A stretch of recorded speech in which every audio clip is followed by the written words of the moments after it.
सो hi दोस्तों, good morning. My name is Anamika. आज का जो हमारा टॉपिक है वो है apoptosis. Apo mean from, ptosis mean falling. It is also called as a cell intrinsic suicide pathway. It is the most common form of a programmed cell death. It is an energetic process. It is genetically controlled. आगे हम देखेंगे cell में क्या क्या changes आते हैं. सबसे पहले अगर हमारे पास कोई एपोप्टोटिक सेल है या नॉर्मल सेल है, उसमें क्या होगी, श्रिंकेज होगी, साइटोस्केलेटन उसका डिग्रेड हो जाएगा, न्यूक्लियर एनवलप डिसेंबल होगा, न्यूक्लियर क्रोमैटिन कंडेंस्ड हो जाएगा, सेल कुछ इस तरह से बन जाएगा. सेल सरफेस ब्लैबिंग होगी जिसमें प्लाज्मा मेम्ब्रेन कुछ इस तरह से स्ट्रक्चर बना लेगी. डीएनए जो होगा वो छोटे छोटे फ्रैगमेंट्स में डिवाइड हो जाएगा या उसके फ्रैगमेंट्स बन जाएंगे और वहाँ पे एपोप्टोटिक बॉडीज़ बन जाएगी. एपोप्टोटिक बॉडीज जैसे ही बनेगी वहाँ पे मैक्रोफेज आएगा और उसको एनगल्फ कर लेगा. सो ये थी छोटी सी प्रोसेस जिससे एक सेल में चेंजेस आते हैं और वो एपोप्टोटिक बॉडीज़ में कन्वर्ट हो जाता है. आगे हम देखते हैं नेक्रोसिस क्या है और एपोप्टोसिस क्या है. नेक्रोसिस एंड एपोप्टोसिस एक अलग अलग फिनोमिना है. नेक्रोसिस जो होता है वो एक ट्रॉमा की वजह से होता है, लेस ब्लड सप्लाई की वजह से हो सकता है. यहाँ पे जो साइटोप्लाज्म होता है नेक्रोसिस में, साइटोप्लाज्म जो होता है वो बाहर आ जाता है सेल का, जिसकी वजह से नेवर सेल में इन्फ्लामेशन हो सकती है, सेल स्वेल कर सकता है. लेकिन एपोप्टोसिस में ऐसा कुछ नहीं होता. It is a program cell death. Cytoplasm release नहीं होता. जो नेवर सेल होते हैं उनमें कोई भी इफेक्ट नहीं आता, जिसकी वजह से वहाँ पे कोई भी इन्फ्लामेशन नहीं होती. सो आगे है कि एक नॉर्मल सेल एपोप्टोटिक सेल से कैसे डिफरेंट हो सकता है. जो हमारा नॉर्मल सेल होता है वहाँ पे एक फॉस्फोलिपिड होता है जिसका नाम है फॉस्फेटाइडल सेरिन. वो इनर लेयर में प्रेजेंट होता है. लेकिन जैसे ही एपोप्टोटिक सिग्नल आता है वही फॉस्फेटाइडल सेरिन जो है वो आउटर लेयर में चला जाता है, जो मैक्रोफेज उसको डिटेक्ट कर लेता है और ये एक ईट में सिग्नल देता है सेल, और इसी सेल को हम एपोप्टोटिक सेल भी बोलते हैं और इसकी डेथ हो जाती है. आगे देखते हैं protein that is involve in apoptosis. The protein that is involve in apoptosis is a caspase. It is a protease enzyme. इसके पास एक एक्टिव साइट होती है, सिस्टीन रेजिड्यू होता है. ये क्लीव करता है एस्पार्टेट रेजिड्यू के ऊपर और इसकी फुल फॉर्म होती है cysteine dependent aspartate specific protease. Name से ही इंडिकेट है कि ये एस्पार्टेट रेजिड्यू को क्या करेगा, क्लीव करेगा.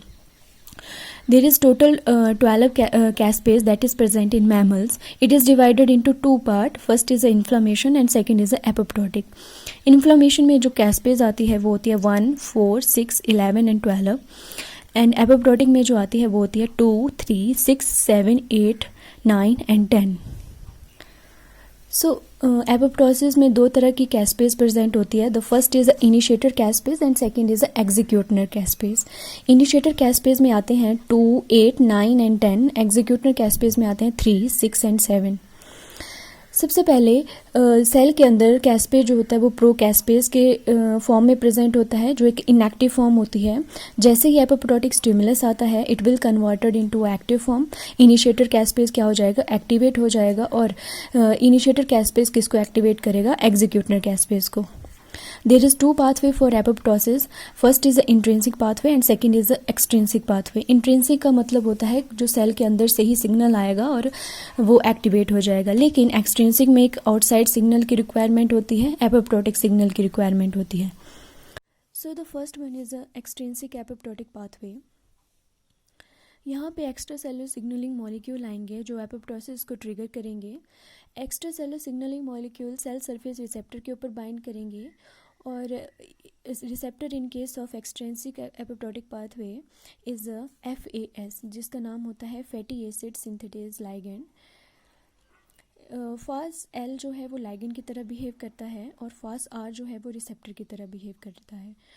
फैस के पास 3 तरह के डोमेन प्रेजेंट होते हैं, ligand binding domain, trans membrane domain and death domain. ये एक TNF रिसेप्टर फैमिली से बिलोंग करता है, ट्यूमर नेक्रोसिस फैक्टर. एंड जैसे ही फास लाइगेंड और रिसेप्टर आपस में बाइंड करेंगे ये एक्टिवेट करेंगे एक अडेप्टर प्रोटीन को जिसका नाम है FADD, fast associated protein death domain. इसके पास भी 2 तरह के डोमेन प्रेजेंट होते हैं. The first one is a death domain and second is a death effector domain, DED. And FAS-L is a homotrimeric transmembrane protein which is present in the cytotoxic T lymphocytes and natural killer cells. सो आगे हम देखेंगे कैसे pathway चलता है। सो हमने बताया fast L किस में प्रेजेंट होगा, टी साइटोटॉक्सिक सेल में और नेचुरल किलर सेल्स में। जैसे ही फास्ट एल लाइगेंड जो है वो रिसेप्टर के ऊपर बाइंड करेगा, रिसेप्टर कहाँ प्रेजेंट होगा, एपोप्टोटिक सेल के ऊपर प्रेजेंट होगा। सो फास्ट एल और आर आपस में जैसे ही बाइंड करेंगे ये एक अडेप्टर प्रोटीन को एक्टिवेट करेंगे जिसका नाम है FADD। FADD जैसे ही एक्टिवेट होगा ये एक्टिवेट करता है प्रोकैस्पेज 8 को। प्रोकैस्पेज 8 और FADD जो एक अडेप्टर प्रोटीन है ये आपस में कॉम्प्लेक्स बनाते हैं। इसी कॉम्प्लेक्स को हम बोलते हैं DISC disc, death inducing signal complex. Procaspase यहाँ से अलग आके इनिशिएटर कैस्पेज को एक्टिवेट करता है। इनिशिएटर कैस्पेज कौन कौन से थे, 2, 8, 9 एंड 10। इनिशिएटर कैस्पेज एक्टिवेट करते हैं एग्जीक्यूटर कैस्पेज को। एग्जीक्यूटर कैस्पेज कौन थे, 3, 6 एंड 7। ये क्या करवाते हैं सेल के अंदर, cytoskeleton degradation, cell adhesion protein degradation and nuclear lamella degradation. जैसे ही एग्जीक्यूटर कैस्पेज का काम होता है ICAD को इनहिबिट करना। यहाँ पे है CAD, कैड और ICAD आपस में कॉम्प्लेक्स बना के रखते हैं, बट जब कोई भी एपोप्टोटिक स्टिमुलस नहीं होता, लेकिन जैसे ही ये पाथवे चलता है एग्जीक्यूटर कैस्पेज एक्टिवेट होता है, ये ICAD को इनएक्टिवेट कर देता है या इनहिबिट कर देता है, जिसकी वजह से CAD एक्टिवेट हो जाता है। CAD का काम होता है DNA को फ्रेगमेंट में डिवाइड करना, कन्वर्ट करना। CAD की फुल फॉर्म होती है कैस्पेज एक्टिवेटेड DNAs।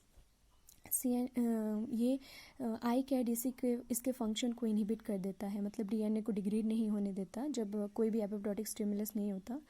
सो अगर यही इनएक्टिवेट हो गया है तो ये एक्टिवेट हो गया। सो CAD एक्टिवेट हो जाता है जिसकी वजह से DNA किस में कन्वर्ट हो गया, फ्रैगमेंट्स में कन्वर्ट हो गया और एपोप्टोसिस में हमारा सेल चला गया और सेल की क्या होगी, डेथ होगी। सो ये था एक्सट्रिंसिक पाथवे। सो आज के लिए इतना ही। आगे आने वाले लेक्चर में हम इंट्रिंसिक पाथवे भी पढ़ेंगे जिसको हम बोलते हैं माइटोकॉन्ड्रियल पाथवे, जो माइटोकॉन्ड्रिया के थ्रू होता है, साइटोक्रोम C के रिलीज़ होने की वजह से होता है। सो ये हम आगे आने वाले लेक्चर में पढ़ेंगे। सो आज के लिए इतना ही। आई होप आपको ये लेक्चर ठीक लगा होगा। Thank you.